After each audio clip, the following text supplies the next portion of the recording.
Welcome back. All right, I don't know if there's enough magnets on the board to qualify as a madness board, but it's close. It's close. At any rate, news of the day for all you fine people on the internet for your Thursday. It is October the 2nd. I've got the rest of the preseason games here to preview, so we'll talk about 3 days worth of games. Also, some waiver wire news and other signing news, and we'll get into that. The sticker shock that I knew we would see with the salary cap going up the way that it is continues. Nico Mikkola gets a $5 million cap hit, which is completely fair. The 8 years is how you get that completely fair cap hit. So Mikkola is signed until he's 37 years of age, so this may very well finish out his career. The Florida Panthers keeping the band together. Most of their roster now signed through 2030. So long-term contracts, there's obviously some risk there long-term, but for the short term and you're a team that's looking for your third straight Stanley Cup, makes sense to keep the band together. So we'll see how things work out with Mikkola and the Panthers. The other contract signed today, which has got a lot of people wondering what's going on, is LaCombe. Now, Jackson LaCombe is one of the best kept secrets in the NHL. The contract he has just signed means he's no longer a secret. It is an 8-year extension for LaCombe. It pays him $9 million per season. I saw a lot of complaints about the Luke Hughes one yesterday. Yes, general managers pay for potential. General managers now pay players for what they believe they will do. The way that contracts used to work was you'd have to have 3 or 4 really good years and then you get paid. And now you just have to show you're a really good defenseman, which LaCombe proved this past season, and you're going to get paid. So we'll see how this contract ages. I do like LaCombe a lot. I talked him up a lot during the season this past year, and now they don't have to worry about any kind of LaCombe contract at all for quite some time to come. So let me know your thoughts. I think it's fine. As I've said, the salary cap's going up a lot. Guys are going to make a heck of a lot more money. The idea that, well, salaries are going to go up by 30%, but you guys need to make sure you're not going to make more money than that guy over there. It's just not how it works. So yeah, let me know your thoughts. Brian Rust, getting to other news. Brian Rust, dealing with a lower body injury. He's out a minimum of 2 weeks. So I would say 3. That's I always, every time they're like, well, we think it's this, so just add another week to it, just to be on the safe side.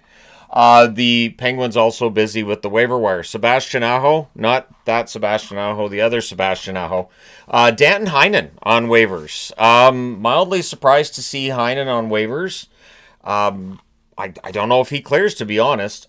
Kemp, Koppinen, Larson, and Puustinen also waived. So we'll see if the Penguins lose any players on waivers. It is possible they lose one or a couple. The Calgary Flames have announced that Ryan Huska is sticking around. They've given him a 2-year extension. It is good to see a coach getting an extension. It's not fun to watch them going into what is called the lame duck season, right? So you don't know if they're sticking around, the team's going to re-sign them, all this fun stuff. So Huska gets a 2-year extension. That does not have to be a conversation around the Flames this year. Jonathan Huberdeau, not at practice today. He did not finish last night's game against the Canucks. So it's probably one of those, they want to be cautious and abundance of caution because there's only a few days left of preseason. And for the Flames, they only have 1 game left. So there's not really much point in pushing anybody at this point in time when you know that the season starts on the 7th, that this isn't really the season yet. The Flames also waiving some players, and I'm not entirely surprised by this. Karen's Prosvetov. When I saw the Flames in Abbotsford here, Prosvetov had a rough first period. He did recover the rest of the way, but Cooley is considered to be pretty good goaltender as well. They don't think that they're going to be able to waive Cooley and get him through waivers, so they've waived Prosvetov, and we'll see if he clears waivers. I think he probably does, but with goaltenders, you just never know. Solovyov, also waived by the Calgary Flames today. The Tampa Bay Lightning, the only team that claimed a player. I'm not surprised by this, and this tells me that Andrei Vasilevsky may not be ready for the start of the season. Phoenix Copley has been claimed by Tampa from the LA Kings, a veteran goaltender, a number 3 in the LA organization. He'll be number 3 in the Tampa organization now, and that means that Johansson and Copley will probably be the tandem to start the season. It does not sound like Vasilevsky's going to be out that long. This just gives them that that cushion. They don't really have to worry about it. So maybe it'll be like Reimer at the start of this past season, where he ended up in Anaheim for a while. And then when the goaltending gets healthy, Reimer ended up back in Buffalo. So maybe Copley at some point ends up back on waivers for Tampa, and he ends up back in LA, and they send him down to the minors.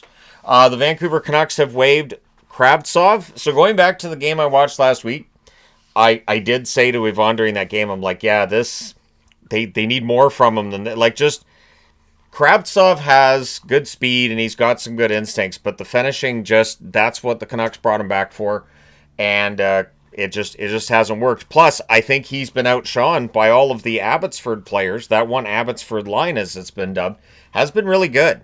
So Vancouver showing that it's going to be merit-based and who makes the team. I agree with that 110%. The Utah Mammoth have waived 2 players, McCartney and Perunovich. It is Paul McCartney, isn't it? I'm just kidding. Yeah, McCartney and Perunovich both waived. Perunovich is an interesting name to see on the waiver wire. Probably clears, but we are getting towards the end of camp. There might be a team that needs a defenseman. Perunovich might be of interest. The Oilers have waived Dineen and Stillman. So both Chase and Riley Stillman have been waived early in this preseason. The Vegas Golden Knights waived Coughlin and Lazinski. So both of them will probably clear, I would think. Damon Hunt waived by the Columbus Blue Jackets, and Seattle has waived Myers and Stevens. So most of those players are going to clear, but we are getting into players now who might be of interest to other teams. For instance, with Calgary, Cairns might be of interest to a team that's looking for a player that can put the puck in the net. He does have those offensive instincts, just clearly not enough for him to win a job with the Calgary Flames coming out of camp. So let me know your thoughts. All right, so today we have 7 games in the National Hockey League. We have 5 games tomorrow and then 11 games on Saturday to wrap up the preseason. Tonight we have 5 games starting at 7 Eastern, 4 Pacific. I will be watching 4 of them. The only one I'm not watching is Florida-Tampa, because I just watched Florida-Tampa a couple days ago. But I'm watching Boston and Washington. That should be fun. 7 Eastern, 4 Pacific, of course. Detroit and Toronto. So I'll watch that one, let you guys know how that turns out. The Battle of Florida, so all 7 o'clock, 4 o'clock Eastern, or 4 o'clock Pacific, 7 o'clock Eastern starts. New Jersey and the Rangers go at it again, so I will be watching that one. The Islanders and Philly going at it as well. So I will be watching 4 games that start at 4 o'clock Pacific. Then starting at 8 Eastern, 5 Pacific, the Ottawa Senators and St. Louis. Starting at 9 Eastern, 6 Pacific, the LA Kings and Utah go at it. I believe that's their second matchup of the preseason, correct? Anyways, those are your 7 games for tonight. Let me know your thoughts. Tomorrow, as I said, we have 5 games then. Only one starting at 7 Eastern, 4 Pacific. That's Buffalo and Pittsburgh. 8 Eastern, 5 Pacific, the Minnesota Wild and Chicago Blackhawks. They go at it. 9 o'clock Eastern, 6 o'clock Pacific, the Winnipeg Jets and the Calgary Flames go at it. And then 10 o'clock Eastern, 7 o'clock Pacific, 2 games starting tomorrow night at 10 Eastern, 7 Pacific. The Oilers and the Canucks for the second time in the preseason, and San Jose and Vegas go at it again. So some rematches and matchups that we've already seen, but it's preseason, so that happens all the time. Saturday, as mentioned, 11 games. They run pretty much all through the day, although there's no really late games. 12:30 Eastern, 9:30 a.m. Pacific, the New Jersey Devils and the Philadelphia Flyers. That is a changed time. I believe that's 2.5 hours ahead of where it was supposed to start originally. 2 Eastern, 11 a.m. Pacific, the Rangers and the Boston Bruins will renew their rivalry. Then at 4 Eastern, 1 Pacific, we have 2 games starting then, the Ducks and the Kings, as well as Carolina and Nashville. So Nashville's preseason's made up playing against Eastern teams. 6 Eastern, 3 Pacific, mostly. 6 Eastern, 3 Pacific, the Colorado Avalanche and Dallas Stars meet again. They met the other night as well.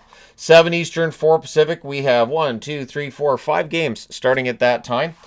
Columbus and Washington meet again. I know they've met at least once in the preseason. And the one that everybody's going to be watching, right? Ottawa and Montreal. It feels like we're watching the birth of a major rivalry between the Sens and the Habs, considering they may very well end up fighting for the same playoff spot or trying to fight their way into the top 3 against one another in the Atlantic. That's going to make for some really fun, interesting games. 7 Eastern, 4 Pacific start between St. Louis and Chicago. So for the Blackhawks, They play against Minnesota and then St. Louis. For St. Louis, they're against Ottawa and then Chicago. Tampa Bay and Florida meet again because that's how that works. Tampa Bay is the host tonight. Florida is the host on Saturday. And then they probably play each other 3 more times to start the season. There was one season, I'm trying to remember if it was 2022. Was it 2022?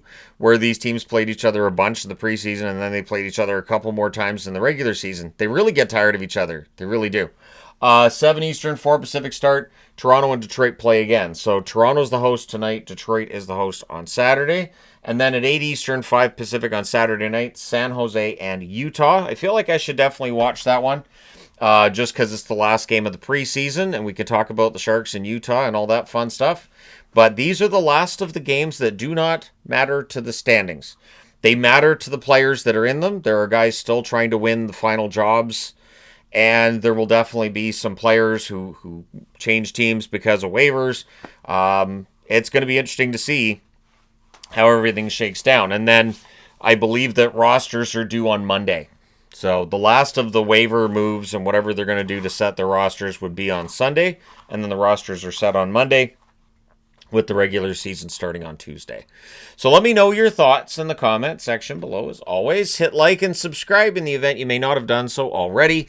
Thank you guys so much for all your support. It's greatly appreciated. I will talk to you again soon.